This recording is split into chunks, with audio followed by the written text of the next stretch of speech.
রয়েছেন তাদের জন্য একটি সম্মানী বা আর্থিক সহায়তা কিংবা কর্মসংস্থান সৃষ্টির মাধ্যমে আর্থিক বৈষম্য দূর করে আমরা সবাই মিলে একটু শান্তিতে একটু ভালোভাবে থাকব।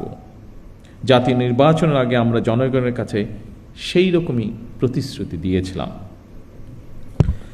জনগণের রায় আল্লাহর রহমতে বিএনপি সরকার গঠনের পর ভোটের কালই নখ থেকে মোচনের আগেই আমরা আমাদের সকল প্রতিশ্রুতি ধারাবাহিকভাবে বাস্তবায়নের কাজ শুরু করেছি। আলহামদুলিল্লাহ, এর জন্য আমি আল্লাহর দরবারে লাখো শুকরিয়া আদায় করি। সম্মানিত উপস্থিতিবৃন্দ, আপনারা দেখেছেন অর্থনৈতিকভাবে পিছিয়ে পড়া নারী সমাজের জন্য আমরা ইতিমধ্যেই ফ্যামিলি কার্ড চালু করেছি। পর্যায়ক্রমিকভাবে এই কার্ড সারা বাংলাদেশে 4 কোটি পরিবারের নারী প্রধান তারা প্রত্যেকে ইনশাল্লাহ পাবেন। আগামী 14ই এপ্রিল তথা 1 বৈশাখ থেকে আমরা ইনশাল্লাহ ফার্মার্স কার্ড বা কৃষক কার্ডের পাইলট প্রজেক্ট চালু করব। ইনশাল্লাহ আগামী 16ই মার্চ দিনাজপুর থেকে শুরু হচ্ছে আমাদের খাল খনন কর্মসূচি।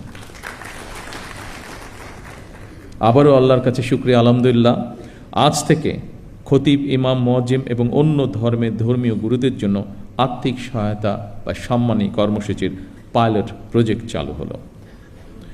দেশের প্রতিটি নাগরিকের রাজনৈতিক এবং অর্থনৈতিক ক্ষমতায়ন নিশ্চিত করার মাধ্যমে আমরা আমাদের দেশকে একটি শক্তিশালী ভিত্তির উপরে প্রতিষ্ঠিত করতে চাই, যাতে করে আর কোনো ফ্যাসিবাদ কিংবা তাদের তাবেদার অপশক্তি মানুষের স্বাধীনতা কেড়ে নিতে না পারে, কথা বলার অধিকার কেড়ে নিতে না পারে।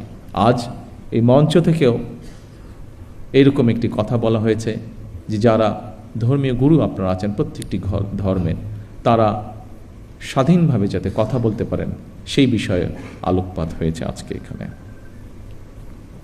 আমি সবসময় বিভিন্ন সময় আমার বক্তব্যে একটি কথা বলার চেষ্টা করেছি।